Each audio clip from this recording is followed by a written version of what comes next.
Hi guys, welcome back to the Space Between, and also welcome back to part two of the Talladega um, accomplice murder series that we've been doing. That started with kind of a recount of the story that hit the news recently about Charles Sonny Burton and how he had gotten his death sentence um, clemency and given life without parole instead by the governor of Alabama recently. So let's get started. Part two of the story, which is the price of life in Alabama.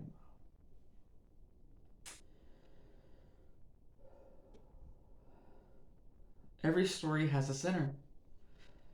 Not the crime, not the headline, not the moment the world points to and says, there, that's it. That's exactly what happened. The real center is quieter. It's the room where people gathered before everything went wrong. It's the breath that you take before the decision. It's the place where the story could still go any other way. For the 1991 AutoZone robbery in Talladega, that center was a living room on Pleasant Hill Lane in Montgomery, Alabama. Specifically, it was Barbara Spencer's living room. Before anything else, I want you to kind of like put yourself in a chair in that living room with me. Just kind of like really get us in that space. Not a crime scene, not a place marked in evidence photos, just a regular Montgomery living room in August of 1991. A couch that had been sat on probably 1,000 times, a TV that you can still hear humming a little bit even when it's off, a box fan in the corner pushing warm air around. It's kind of room where people come and go all day, where nothing dramatic ever happens until it does. 6 men walked into that room, and the rest of their lives, every sentence, every death, every disappearance, can be traced back to that one ordinary space. Today, we're going to sit in that center, not to judge it, not to excuse it, but to understand what happens when a moment becomes a lifetime. Like we had just talked about before the robbery, the 6 men gathered at the home of a woman named Barbara Spencer. She wasn't part of the plan. She wasn't a mastermind. She was just the place they happened to be. And I'm sure that you know of places like that you can relate to. I know we had them in childhood where it seems like all of our friends would just always accumulate at one person's house all the time. So, and sometimes we would rotate houses, but there was always the one house that, like, it was just the house that everybody went to. So you can relate to how that would happen.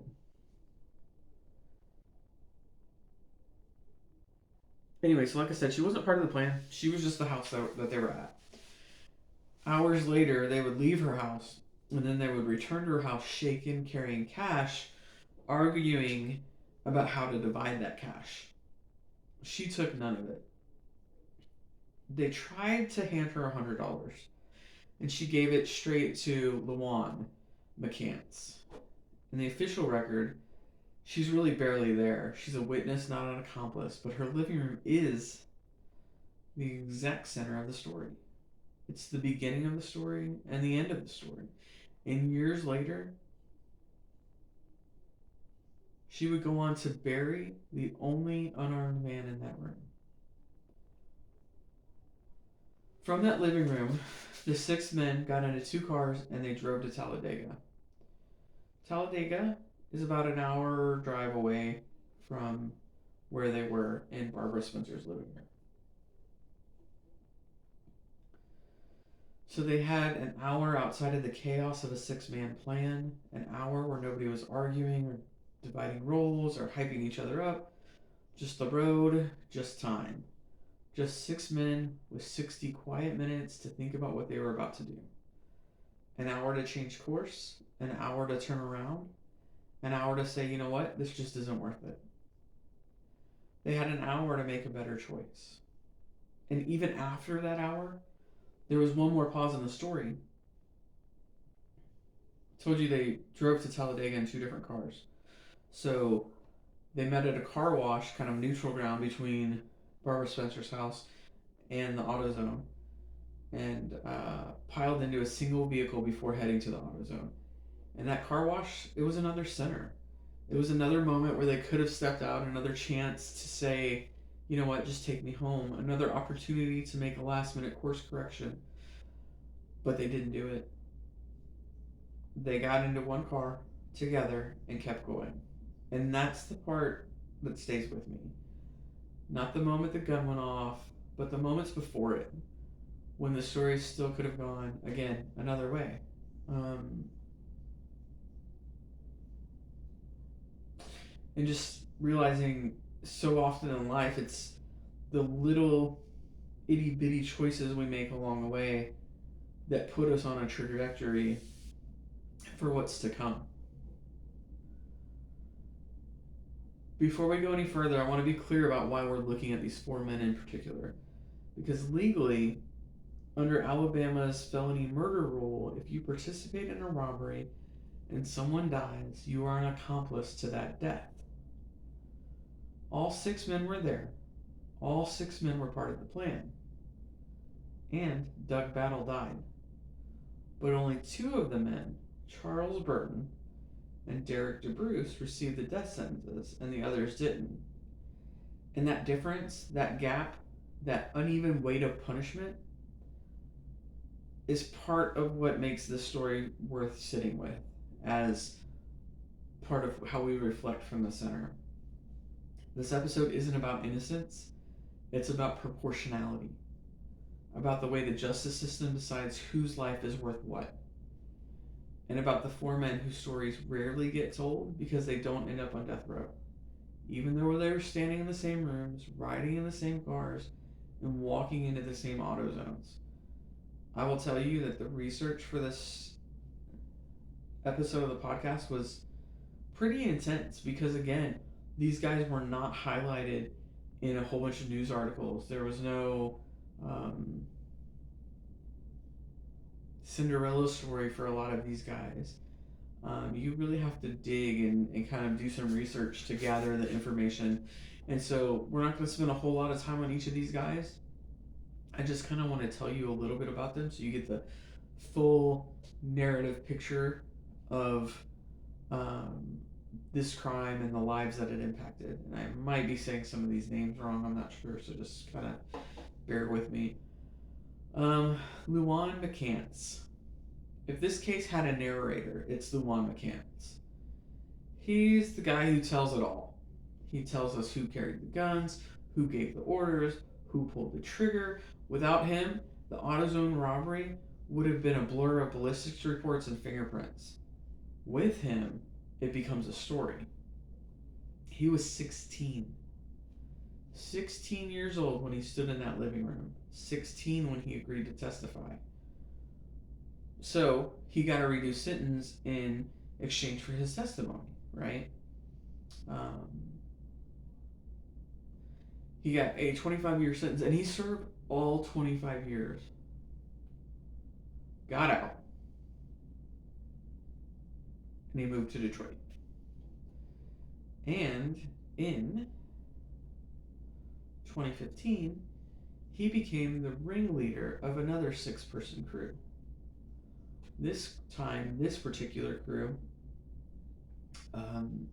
was accused of imprisoning a woman in her own home and stealing Christmas gifts and other household items from her.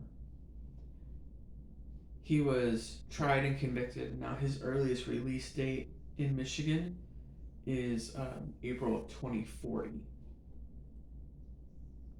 Dion Long. If this case has a shadow, it's Dion Long, the man who moved through the story without raising his voice.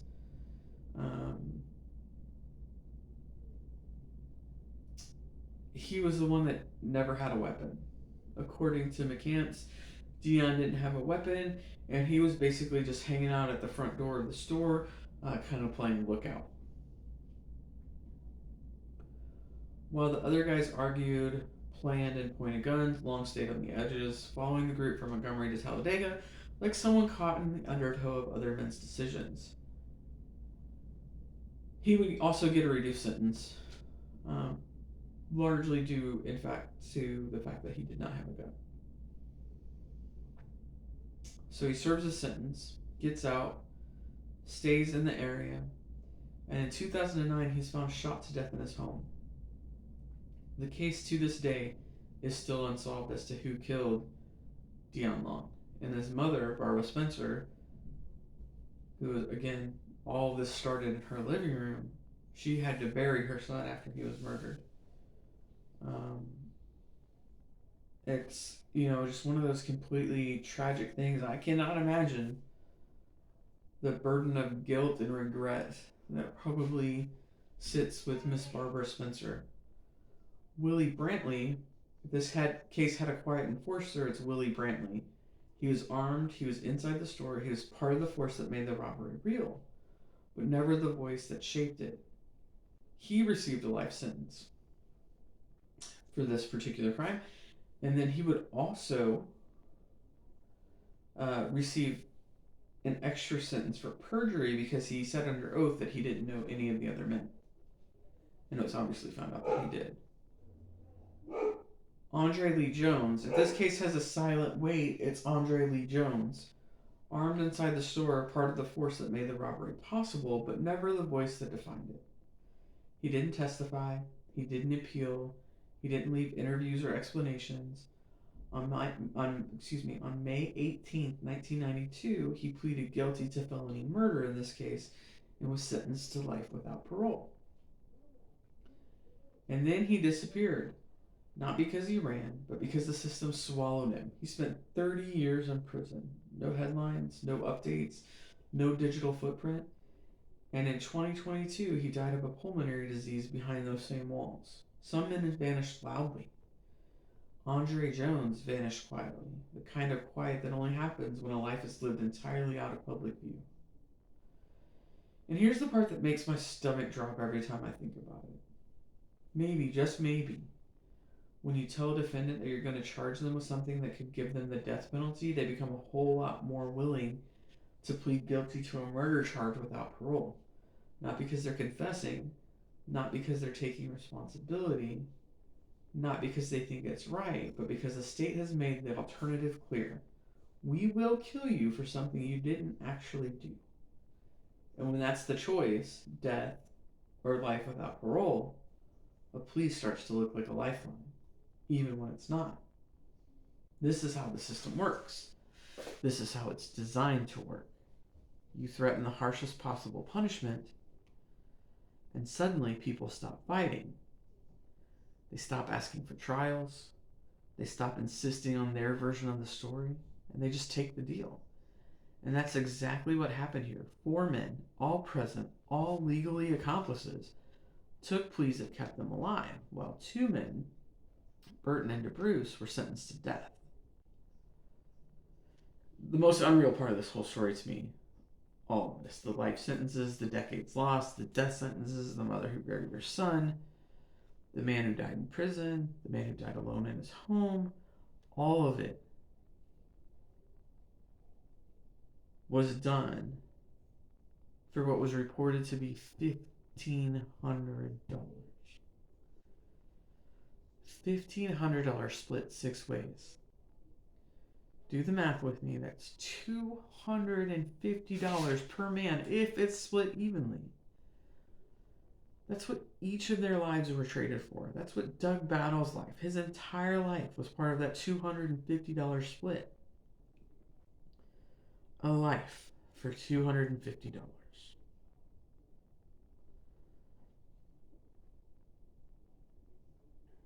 Six men walked into Barbara Spencer's living room in 1991.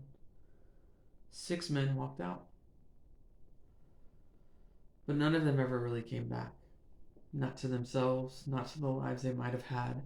And when you step back and look at the whole picture, the sentence, the decades, the deaths, the disappearances, you start to see the story isn't just about the men, it's about the machinery around them.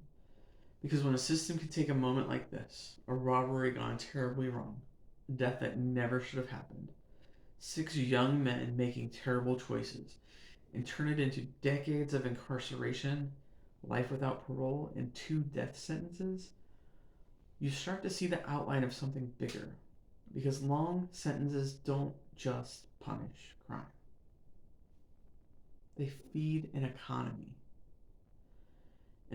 built on bodies, on beds, on years served, an economy that depends on people being too scared to risk a trial, an economy that grows when plea deals are harsh and options are limited, an economy that thrives when the threat of death makes a life sentence look like mercy.